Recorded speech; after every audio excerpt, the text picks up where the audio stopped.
Very good morning बच्चों।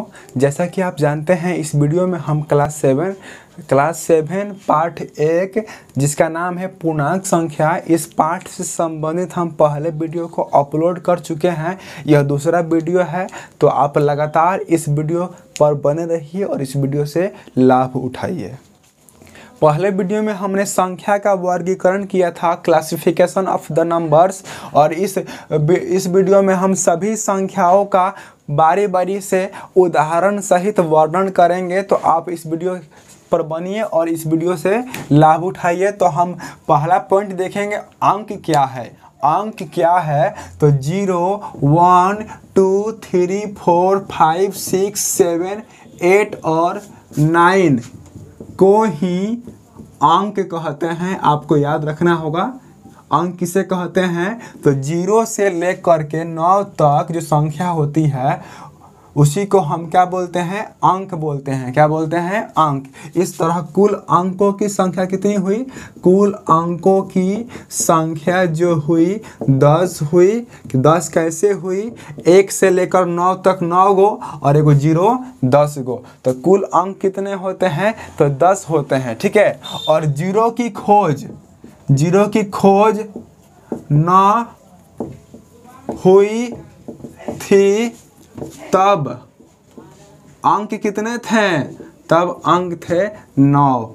तब अंक कितने थे, 9। लेकिन अब जब 0 की खोज हो गई है तब अंक कितने हैं, 10। और 0 की खोज किसने की, तो याद रखिएगा 0 की खोज आर्यभट्ट, 0 की खोज आर्यभट्ट नामक गणितज्ञ ने की थी।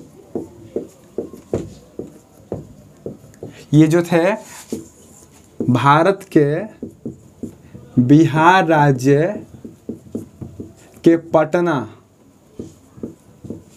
के कुसुमपुर के रहने वाले थे। याद रखिएगा आर्यभट्ट जी जो थे, इन्होंने 0 की खोज की। यह एक महान गणितज्ञ थे। इनके द्वारा ही संख्या आज बनी हुई है अनगिनत। और यदि आर्यभट्ट जी नहीं होते तो अंक भी 9 गो होता और संख्या भी 9 गो होता। लेकिन आज जो है अंक 10 गो हो गया है और संख्या क्या है, अनगिनत हो गई है। आर्यभट्ट के द्वारा ही मैथ का इतना विकास हो पाया है, गणित का इतना विकास हो पाया है। इसलिए गणित के जनक आर्यभट्ट को ही माना जाता है। गणित के जनक जो हैं आर्यभट्ट जी हैं। अभी हम जो जितना भी बात आपको बता रहे हैं, आप इस बात को सुनते रहिए और अपने नोटबुक में यानी कॉपी में नोट करते रहिए। यदि आपको बेहतर तैयारी करना है, मैथ में पकड़ बनाना है तो याद रखिएगा आर्यभट्ट जी जो हैं गणित के जनक हैं, फादर ऑफ मैथमेटिक्स। आर्यभट्ट जी ने 0 की खोज की और ये भारत के बिहार राज्य के पटना के कुसुमपुर निवासी थे। कौन, आर्यभट्ट जी। आर्यभट्ट जी ने 0 की खोज की, पाई की खोज की, पाई की खोज की। पाई के बारे में आपको हम बताएंगे आगे। पाई का भिन्न में मान होता है 22/7, दशमलव में होता है 3.14 और कोण में इसका मान होता है 180 डिग्री। तो पाई का मान 22/7 भी होता है और 3.14 भी होता है और 180 डिग्री भी होता है। ये भिन्न मान हुआ, ये दशमलव मान हुआ और यह कोण मान हुआ। इस तरह पाई का 3 गो मान हुआ। और पृथ्वी जो है नारंगी की तरह गोल है, पृथ्वी जो है ऑरेंज की तरह गोल है। यह किसने कहा, तो आर्यभट्ट जी ने ही कहा था। इस तरह आर्यभट्ट जी गणितज्ञ भी थे और वैज्ञानिक भी थे। अब हम देखेंगे संख्या के बारे में। संख्या क्या है, तो देखिए ध्यान से, अंकों और अंकों के समूह को संख्या कहते हैं। हम अंक को भी संख्या कह सकते हैं और अंकों के समूह को भी संख्या कह सकते हैं। यानी 0, 1, 2, 3, 4, 5, 6, 7, 8, 9 यानी 0 से लेकर 9 तक अंक भी है और प्लस में संख्या भी है। लेकिन इसके आगे जो होगा 9 के बाद क्या होगा, 10, 11, 12 अनगिनत तक जाएगा। यह सिर्फ संख्या है, अंक नहीं है। यह सिर्फ संख्या है, अंक नहीं है। यानी 0 से लेकर 9 तक संख्या भी है और अंक भी है, लेकिन 9 से ऊपर आप बढ़िएगा तो ये संख्या है, अंक नहीं है। अंक इसलिए नहीं है क्योंकि 10 जो है 0 से लेकर 9 में नहीं मिलता है। ठीक है, तो प्रत्येक संख्या अंक नहीं है लेकिन प्रत्येक अंक संख्या है। आपको याद रखना पड़ेगा, प्रत्येक अंक संख्या है लेकिन प्रत्येक संख्या अंक नहीं है। 10 गो संख्या ऐसी है, 10 गो संख्या ऐसी है जो संख्या भी है और प्लस में अंक भी है। हमने संख्या का वर्गीकरण किया था, संख्या का हम वर्गीकरण इसके पहले वाले वीडियो में किए थे। तो संख्या जो है, संख्या के 2 प्रकार हैं। पहला प्रकार का नाम है वास्तविक संख्या और दूसरे प्रकार का नाम है मिश्र संख्या। तो मिश्र संख्या के बारे में हमको 7-8 में नहीं पढ़ना है, आगे पढ़ना है। तो हम वास्तविक संख्या से चलेंगे। फर्स्ट में वास्तविक संख्या क्या है, देखिए सब संभव नहीं है, सब लिखना संभव नहीं है। हम कुछ बातें बताएंगे जिसको आपको सुन करके कॉपी में नोट करना होगा। ठीक है, हम सभी बातों को नहीं लिख पाएंगे। वास्तविक संख्या किसे कहते हैं तो याद रखिएगा, परिमेय संख्या और अपरिमेय संख्या के समूह को ही वास्तविक संख्या कहते हैं। हमने शॉर्ट में यहाँ पर लिख दिया, यदि आप कॉपी में लिखना चाहते हैं तो हम जो बोल रहे हैं लिखिए। परिमेय संख्या और अपरिमेय संख्या के मिश्र रूप को ही, सम्मिलित रूप को ही हम वास्तविक संख्या कहते हैं, रियल नंबर कहते हैं। तो वास्तविक संख्या में परिमेय संख्या भी होगा और अपरिमेय संख्या भी होगा। ठीक है, अब इस तरह परिमेय संख्या और अपरिमेय संख्या के बारे में हम पढ़ेंगे। तो इस तरह हम वास्तविक संख्या को भी 2 भागों में बांटा गया है। पहला भाग का नाम है परिमेय संख्या और दूसरा भाग का नाम है अपरिमेय संख्या। अब हम दोनों के बारे में बारी बारी से पढ़ेंगे। इस तरह वास्तविक संख्या को 2 भागों में बांटा गया है। फर्स्ट में है परिमेय संख्या और सेकंड में है अपरिमेय संख्या। दोनों के बारे में पढ़ेंगे, तो ध्यान से सुनिए। परिमेय संख्या किसे कहते हैं, रेशनल नंबर किसे कहते हैं, वैसी संख्या जिसे p/q यानी अंश बटा हर यानी भिन्न के रूप में लिखा जा सके, जहां q 0 के बराबर नहीं हो यानी हर 0 के बराबर न हो, उसे परिमेय संख्या कहते हैं। ठीक है, जैसे में 1 2 3 4 जहां तक चल जाए, इसके नीचे देखिए सभी संख्या के नीचे एक छुपा हुआ रहता है, तो भिन्न के रूप में आ गया, इसलिए ये सब क्या है, तो ये सभी परिमेय संख्या है। √4, √1, √9 और √16 और ये सभी क्या है, ये सभी भी परिमेय संख्या है क्योंकि सबका पूरा वर्गमूल निकल जाता है। किसी रूट वाली संख्या का पूरा वर्गमूल निकल जा रहा है तो वह भी परिमेय संख्या ही होगा। अगला वास्तविक संख्या का प्रकार है जिसका नाम है अपरिमेय संख्या। सेम इसका उल्टा होगा, तो वैसा संख्या जिसे p/q यानी अंश बटा हर यानी भिन्न के रूप में ना लिखा जा सके, उसे अपरिमेय संख्या कहते हैं। मतलब इस संख्या का कोई ठिकाना नहीं है, ये कहाँ तक जाएगा, कभी भी नहीं कटेगा। ठीक है, और 3 का भी वर्गमूल पूरा नहीं निकलेगा, 5 का भी वर्गमूल पूरा नहीं निकलेगा, 7 का भी वर्गमूल पूरा नहीं निकलेगा। तो ये सभी संख्या क्या है, अपरिमेय संख्या है। आपको याद रखना पड़ेगा, यदि भिन्न में हम लिख सकते हैं या पूरा कट जा रहा है या पूरा वर्गमूल निकल जा रहा है तो वह परिमेय संख्या होगा, नहीं तो अपरिमेय संख्या होगा। ठीक है, इस तरह अपरिमेय संख्या का तो कोई प्रकार नहीं है, लेकिन परिमेय संख्या का 2 प्रकार है। पहला है पूर्णांक संख्या और दूसरा है भिन्न संख्या। तो अब हम पूर्णांक संख्या और भिन्न संख्या के बारे में अध्ययन करेंगे। अभी हमने देखा कि परिमेय संख्या को 2 भागों में बांटा गया है, पूर्णांक संख्या और भिन्न संख्या। अब हम बारी बारी से पूर्णांक संख्या और भिन्न संख्या के बारे में पढ़ेंगे। तो ध्यान से सुनिए, पूर्णांक संख्या किसे कहते हैं, तो माइनस अनंत से प्लस अनंत तक की संख्या को पूर्णांक संख्या कहते हैं। जैसे minus infinitive dash dash dash -3 -2 -1 0 1 2 3 4 dash dash dash infinitive.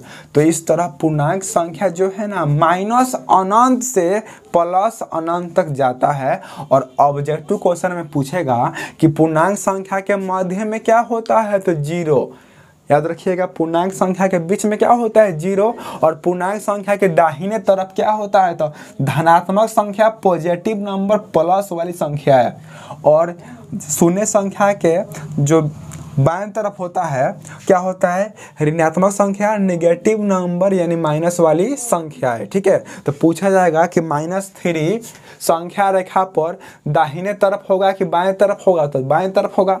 और +5 किस तरफ होगा, तो बाएं तरफ होगा। ठीक है, और संख्या में हम प्लस का चिन्ह नहीं दिखाते हैं, प्लस छुपा रहता है, माइनस का चिन्ह दिखाना पड़ता है। इस तरह पूर्णांक संख्या को भी 3 भागों में बांटा गया है, ऋणात्मक संख्या, शून्य संख्या और धनात्मक संख्या। धनात्मक संख्या को हम प्राकृत संख्या यानी नेचुरल नंबर भी कह सकते हैं, क्योंकि देखिए प्राकृत संख्या का डिफिनेशन क्या होता है, गिनती की संख्या को प्राकृत संख्या कहते हैं। तो यहाँ पर देखिए, यहाँ भी तो गिनती की ही संख्या है, तो 1 से लेकर अनंत तक को हम धनात्मक संख्या भी कह सकते हैं और प्राकृत संख्या भी कह सकते हैं। इस बात को आपको याद रखना पड़ेगा। ठीक है, तो 0 के बाएं तरफ जो संख्या होती है उसे ऋणात्मक संख्या कहते हैं। इन संख्याओं के पहले माइनस का चिन्ह लगा होता है। ठीक है, और शून्य संख्या किसे कहते हैं, तो 0 को ही, शून्य को ही शून्य संख्या कहते हैं। और ये संख्या रेखा पर बीच में होता है। और 0 के दाहिने तरफ जो संख्या होती है उसे धनात्मक संख्या या प्राकृत संख्या कहते हैं। इस तरह यदि आप चाहते हैं पूर्णांक संख्या का प्रकार, तीनों प्रकारों का डिफिनेशन लिखने के लिए, तो हमने जो कहा वह आप अपने कॉपी में नोट कर सकते हैं। अब आगे देखेंगे हम भिन्न संख्या। तो अंश और हर के रूप में वाली संख्या को भिन्न संख्या कहते हैं।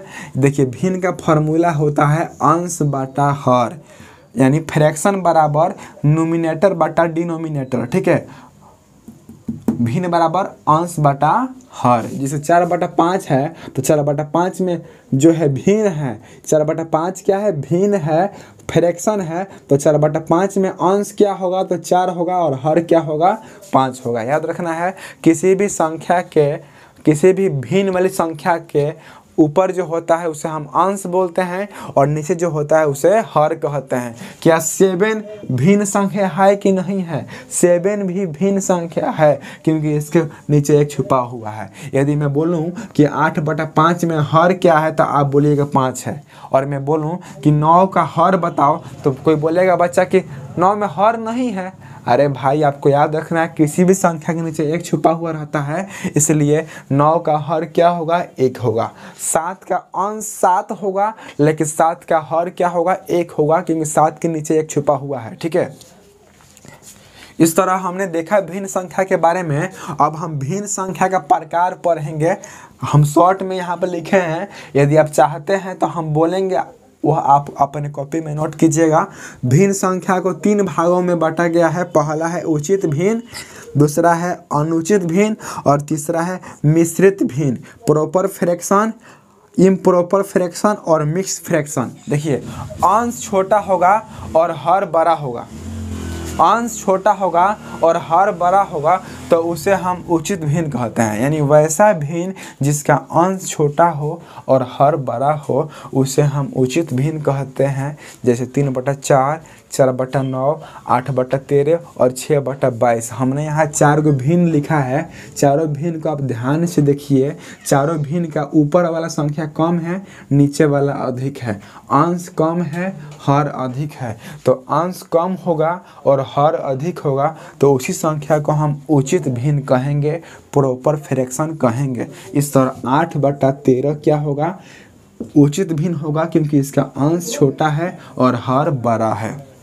अनुचित भिन्न वैसा भिन्न जिसका अंश बड़ा और हर छोटा हो, उसे अनुचित भिन्न कहते हैं। यानी उचित का डिफिनेशन याद रखिएगा, तो अनुचित का अपने से ही याद हो जाएगा, क्योंकि दोनों का डिफिनेशन आपस में बहुत मेल खाता है।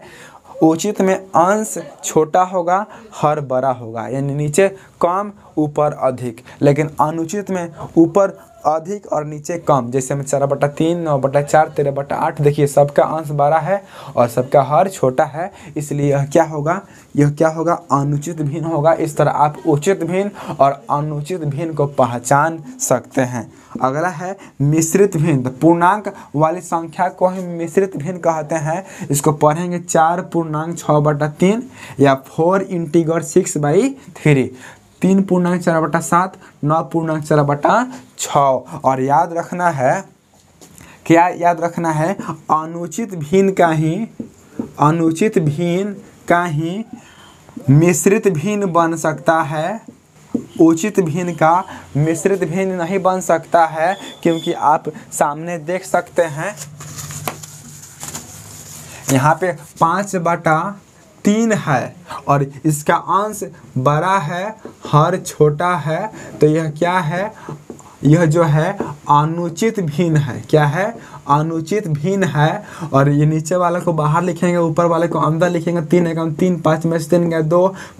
अब उसके बाद क्या होगा, इस तरह लिखेंगे। फर्स्ट टर्म में इसको लिखेंगे, सेकंड टर्म में इसको लिखेंगे और थर्ड टर्म में इसको लिखेंगे। तो क्या हुआ, 1 इंटीग्रल 2/3, 1 इंटीग्रल 2/3। और यदि हम कहें आपसे कि यह जो है अनुचित भिन्न है 3/5 और इसका अंश जो है छोटा है और हर क्या है, बड़ा है, और आप इसका मिश्रित भिन्न लिखिए तो यह असंभव है। 5 को बाहर लिखोगे, 3 को अंदर लिखोगे तो 0 पॉइंट देंगे तो 0, 5 36 पूरा कट गया, बचा कहाँ के, इसको हम पूर्णांक में लिखेंगे। इसलिए यह जो है याद रखना है कि जो है ना, आपको याद रखना है कि पूर्णांक वाली जो संख्या है, मिश्रित जो भिन्न है, वह अनुचित भिन्न से लिखी जा सकती है, उचित भिन्न से नहीं लिखी जा सकती है।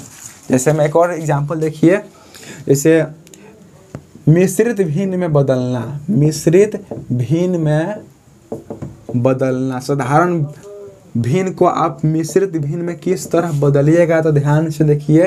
जैसे 7/2 है तो हम नीचे वाले को बाहर लिखते हैं और ऊपर वाले को अंदर लिखते हैं। याद रखना है, यहाँ पर जो होता है भिन्न का हर होता है और यहाँ जो होता है भिन्न का अंश होता है। चाहे हर बड़ा हो या छोटा हो, चाहे अंश बड़ा हो या छोटा हो, कोई मायने नहीं रखता है। तो 2 3 6, 7 में 6 गया, 1 बचा, तो इसको हम फर्स्ट में लिखेंगे, इसको हम सेकंड में लिखेंगे और इसको हम थर्ड में लिखेंगे। इस तरह जाएगा तो क्या होगा, 3.1/2। एक और उदाहरण ले सकते हैं, 9/5 का। तो देखिए यहाँ पे 5 को बाहर लिखिए, 9 को अंदर लिखिए, 5 एकम 5, 4 में से 9 में से 5 गया, 4 बचा, तो इसको लिखेंगे, फिर इसको लिखेंगे, फिर इसको लिखेंगे। इस तरह कर दीजिए। क्या लिखेंगे, 1 इंटीग्रल 4/5। ठीक है। और यदि हम आपसे कहें कि आपने अभी मिश्रित भिन्न में बदलना सीख लिया, अब मिश्रित भिन्न को साधारण भिन्न में कैसे बदला जाए, तो ध्यान से देखिए। इसमें गुना करेंगे और इसको ऐड कर देंगे, तो 3 दूना का 6 और 1 7/2। हर सेम ही रहेगा, हर जो है हर सेम ही रहेगा। हर 5 है तो हर 5 ही लिखना है आपको, और यहाँ पे इसमें गुना कर देना है, इसको जोड़ देना है। 5 का 5 और 4 9, तो 9/5। और इस तरह हमने मिश्रित भिन्न को साधारण भिन्न में बदल दिया और यहाँ पे हमने साधारण भिन्न को मिश्रित भिन्न में बदल दिया। तो इस तरह आप मिश्रित भिन्न में बदलना भी सीख लिए और साधारण भिन्न में बदलना भी सीख लिए। यहाँ पे स्क्रीन पर आपको दिख रहा है, हम आपके लिए कुछ होमवर्क लाए हैं। जैसे में फर्स्ट क्वेश्चन है, साधारण भिन्न को मिश्रित भिन्न में बदले, change into simple fraction to mix fraction. तो ध्यान से देखिए। जैसे हम फर्स्ट नंबर एक सवाल बना रहे हैं, जैसे 8/3 क्वेश्चन ले लिए, तो हर को लिखेंगे भाग में बाहर और अंश को लिखेंगे अंदर। 3 के पारा में 8 नहीं है, 3 दूना के 6, 8 में से 6 गया, 2 बचा। ठीक है। तो इसको हम फर्स्ट में लिखेंगे, फिर सेकंड में इसको, फिर थर्ड में इसको। तो क्या होगा, हमारा होगा 2.2/3, 2.2/3। इस तरह आपने साधारण भिन्न को मिश्रित भिन्न में बदला और बाकी सभी प्रश्न को आपको खुद से बनाना है। ठीक है। और आप यहाँ पर देखेंगे मिश्रित भिन्न को साधारण भिन्न में बदलने के लिए, जैसे में क्वेश्चन फर्स्ट में है 3 इंटीग्रल 4/5, तो सबसे पहले इसमें गुना करना है और ऊपर वाले को जोड़ देना है। हर सेम ही रहेगा, हर 5 है तो 5 लिखना है, इसमें गुना कीजिए और जोड़िए। 15 4 19/5। इस तरह आप ने साधारण भिन्न को मिश्रित भिन्न में बदलना सीखा और मिश्रित भिन्न को साधारण भिन्न में बदलना सिखाए। और बाकी सभी जो सवाल हमने छोड़ा है आप अपनी कॉपी में बना लीजिएगा बेहतर तैयारी के लिए। इस तरह हम संख्या के अंतिम पड़ाव पर आ गए हैं कि हमने पूर्णांक संख्या को 3 भागों में बांटा था, ऋणात्मक संख्या, शून्य संख्या और धनात्मक संख्या। और हमको अब धनात्मक संख्या का वर्गीकरण करना है। धनात्मक संख्या यानी प्राकृत संख्या को भी मुख्य रूप से 4 भागों में बांटा गया है। पहला है सम संख्या, दूसरा है विषम संख्या, तीसरा है भाज्य संख्या और चौथा है अभाज्य संख्या। तो हम जो बोलेंगे आप डिफिनेशन के तौर पे अपने कॉपी में लिख सकते हैं, ठीक है।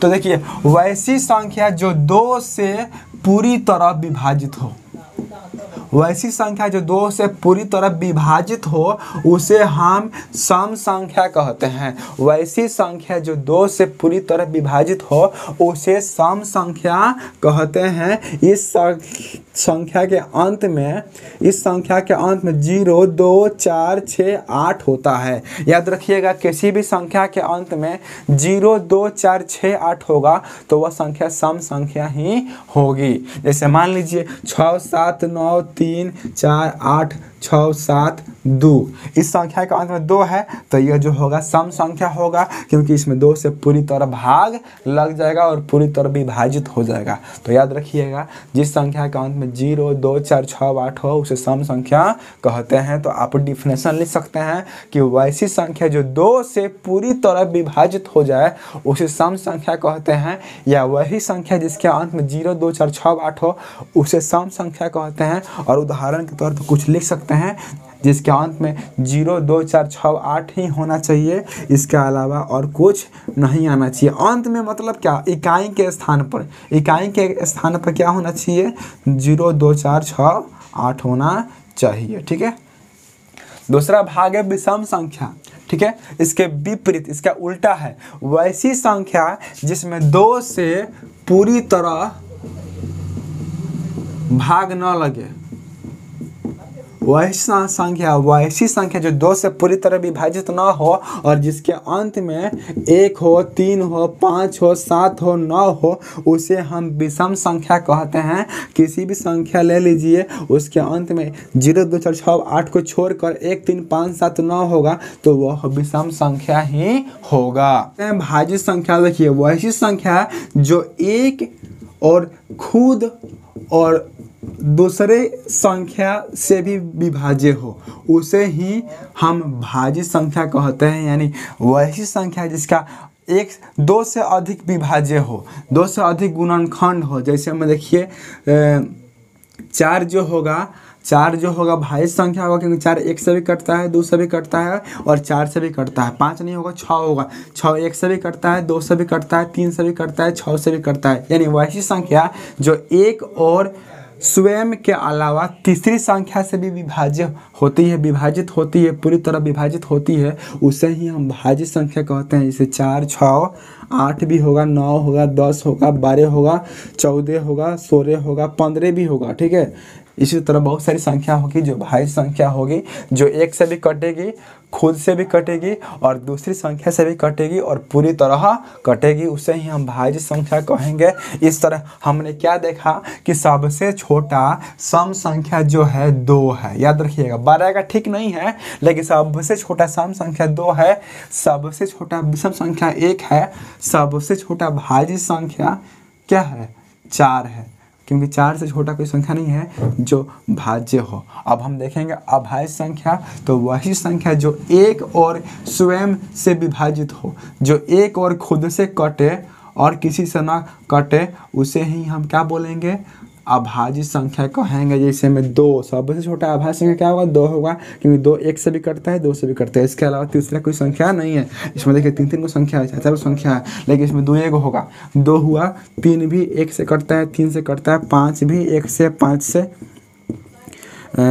7 भी, 11 भी, 13 भी, सब क्या है, अभाज्य संख्या है। तो इस तरह हम संख्या का पूरा वर्गीकरण क्लियर कर दिए। यदि आप चाहते हैं इस वीडियो का तीसरा भाग देखने के लिए तो आप हमारे चैनल को सब्सक्राइब करें और कमेंट बॉक्स में कमेंट करें और हम आपके कमेंट देखेंगे तो हम आपके लिए तीसरा वीडियो लाएंगे। मिलते हैं अगले वीडियो में, तब तक के लिए नमस्कार, धन्यवाद देखने के लिए।